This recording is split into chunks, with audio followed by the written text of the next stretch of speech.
on this 2020 4th of July weekend. Good morning and aloha kako.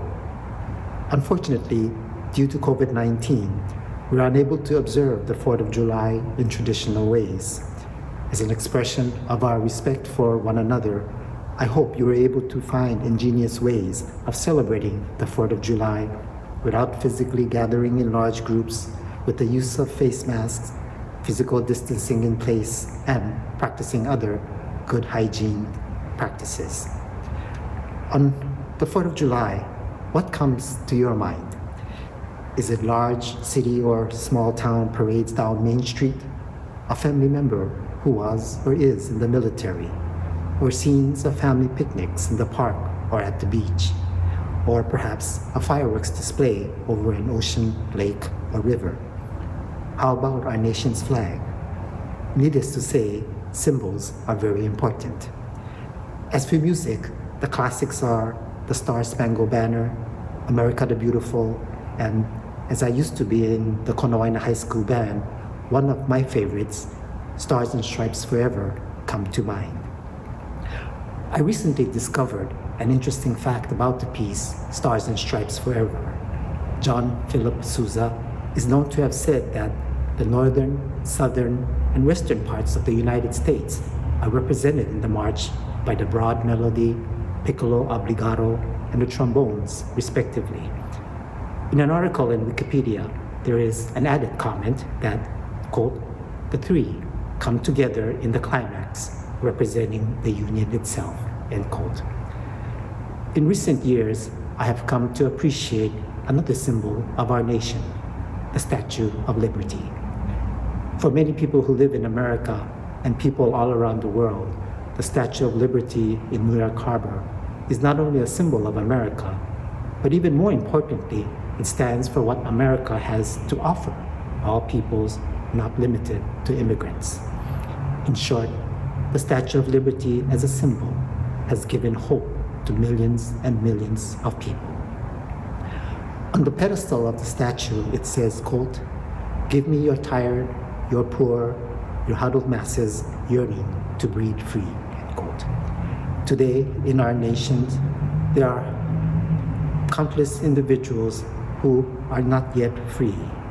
And the Statue of Liberty, too, today as a symbol, reminds us, encourages us that, again, for countless people around the world, past and present, and into the future too, that it represents hope, dreams, and a promise which we cannot forget. Now, when you look at the Statue of Liberty, what comes to mind? What part of the statue do you think of? As I shared on a previous occasion, I have come to appreciate another significant part of the Statue of Liberty, which may not come to our minds. Dave Eggers wrote a book about the Statue of Liberty. Don't be too surprised now. He says a most significant part of the Statue of Liberty is her feet. Yes, her feet. My first reaction was, what? Very few people notice, but yes, perhaps the most important part of the Statue of Liberty are her feet, in particular, her right foot. He comments in his book, Her Right Foot. When we look at a picture of the Statue of Liberty, most of us see a large standing statue. But if we look more closely, we will notice that she is not simply standing still. He points out that if one looks at her right foot, one will notice that she is actually walking. Then the question arises, if she is walking, where is she going? He continues that if you look around her feet, you'll find chains, more accurately, broken chains, which implies that she is free. Further, she does not stand still to wait for others to come to her. She is moving towards the poor, the tired, and the masses who want to be free. Now you might be wondering, why am I sharing this story of the Statue of Liberty? For one, it is the 4th of July.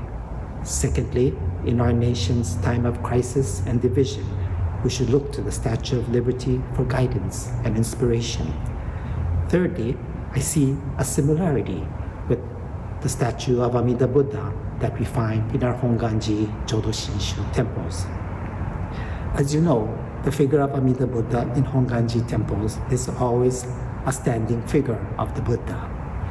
In contrast to most other Buddhist temples, which generally depict the Buddha seated in meditation. Have you ever thought why? It is based on an explanation found in one of our main sutras, in which Shakyamuni Buddha says to Ananda and Queen Vaidehi, quote, listen closely, consider this carefully. I, the Buddha, shall discern and explain for you the way to eliminate pain and affliction. You must uphold the Buddha's words, discern them, and widely proclaim them to the multitude of beings, end quote. The sutra continues, as these words were spoken, the Buddha of immeasurable life appeared, standing in the air, end quote. Amida Buddha's standing represents Amida Buddha's great love or compassion, just as the Statue of Liberty too is standing and moving forward by showing that she is taking a step with her right foot. Amida Buddha's standing shows us just how compassionate Amida Buddha is. Amida Buddha wants to reach and help us, each one of us, as soon as possible, and thus is already standing. Of course, it is symbolic, but if you want to help someone, would it be faster for you to reach a person if you were sitting down or standing up? I think we would all agree that we can move faster to assist if we are already standing up. For this reason, Amida Buddha is always depicted standing in Hongwanji. Further, if you look closely at the image of Amida Buddha, you will also notice that Amida Buddha is also slightly leaning forward. This too symbolizes the great compassion of Amida Buddha. Amida Buddha is not rigidly and statically waiting for us to pray and ask for help. Actually, it is the opposite. The Buddha has a wish for us, for me. Just like the Statue of Liberty is walking or moving with a promise, Amida Buddha too moves towards me, and this is expressed by the image of Amida Buddha standing and leaning slightly forward. But there is more. Just how does Amida Buddha reach out to us? In Shin Buddhism, Amida Buddha approaches us as Namo Amida Butsu, the Buddha's name through the medium of sound. Then, what is Namo Amida Butsu? On one hand, Namo Amida Butsu is the Buddha's name that calls me.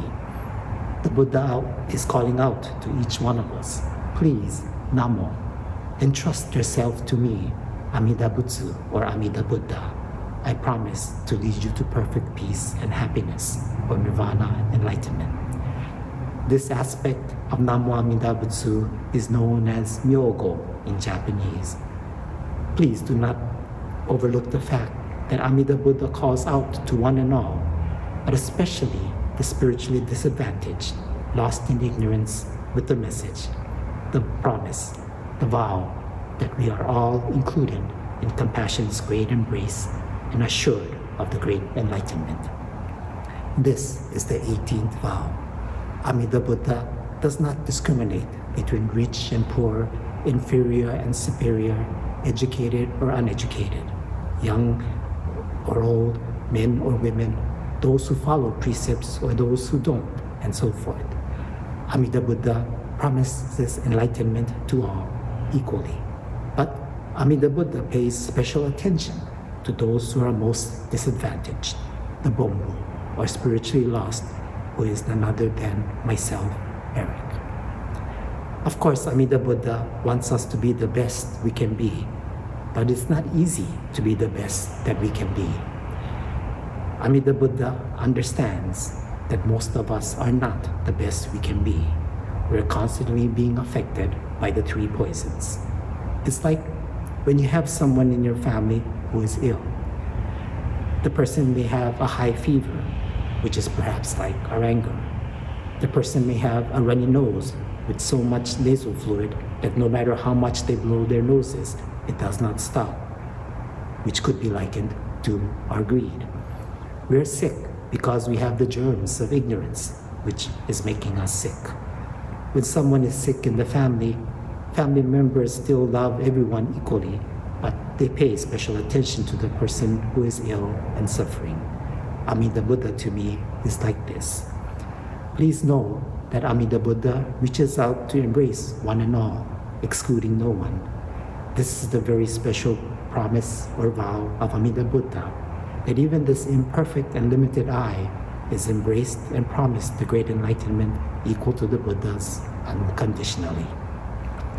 This is the great promise and hope that Amida Buddha gives to millions and millions of people over couples of time, that just as you are loved and embraced. To me, this is what people have gratefully responded to, the hope, the joy, the embrace of great compassion, which does not forsake anyone.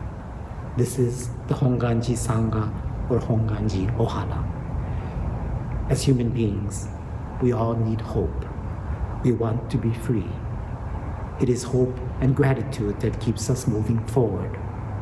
As I reflect on Jodo Shinshu teachings, Amida Buddha's great compassion at a whole different level gives people hope and promises freedom.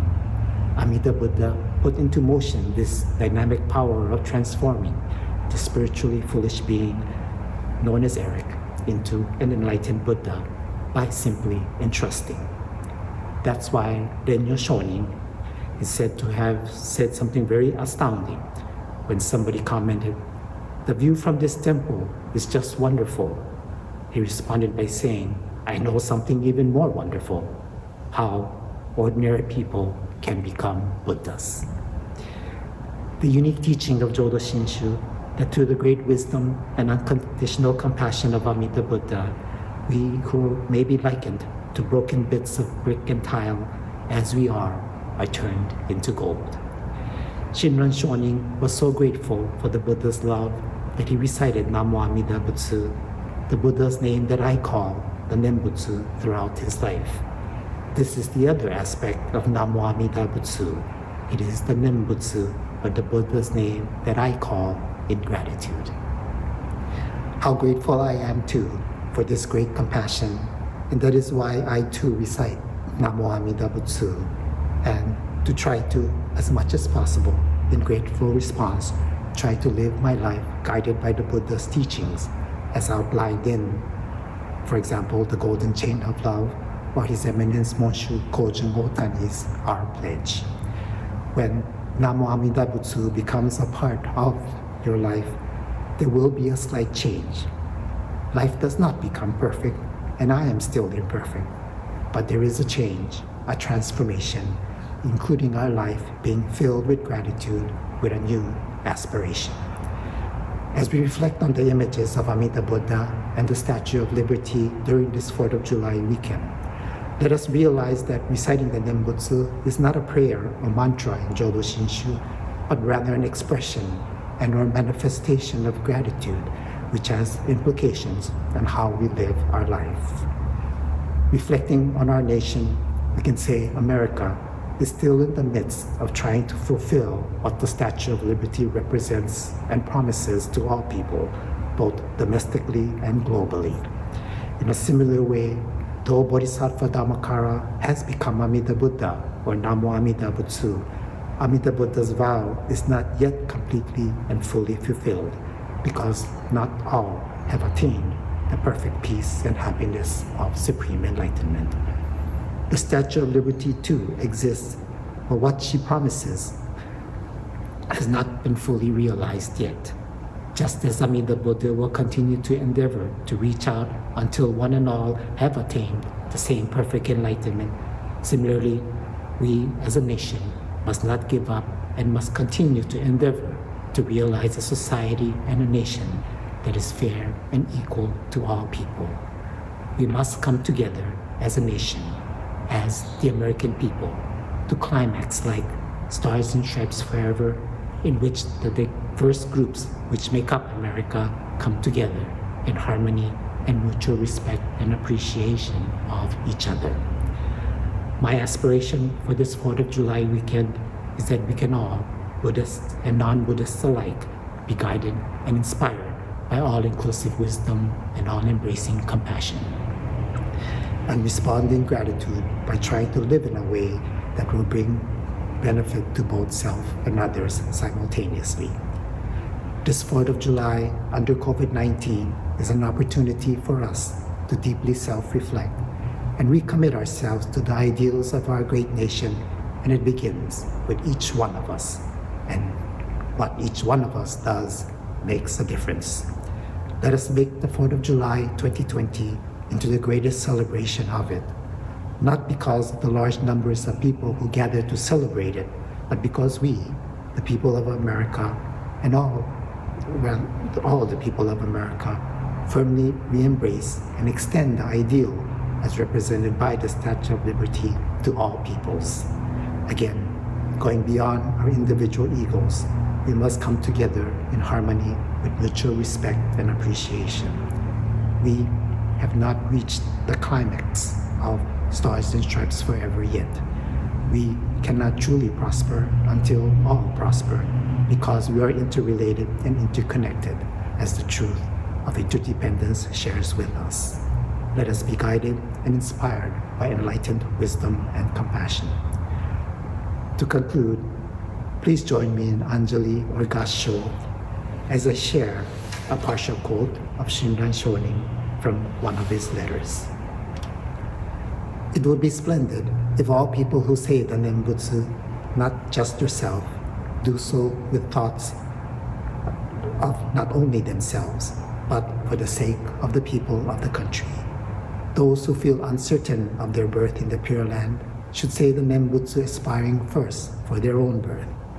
Those who feel that their birth in the Pure Land is completely settled should, mindful of the Buddha's benevolence, hold the Nembutsu in their hearts and say it to respond in gratitude to that benevolence with the wish, may there be peace in the world and may the Buddha's teaching spread. End quote. Thank you today for listening. Please continue to enjoy the rest of this 4th of July weekend, and to one and all, let us entrust ourselves to all-inclusive wisdom and all-embracing compassion. Namo Amida Butsu, Namo Amida Butsu, Namo Amida Butsu.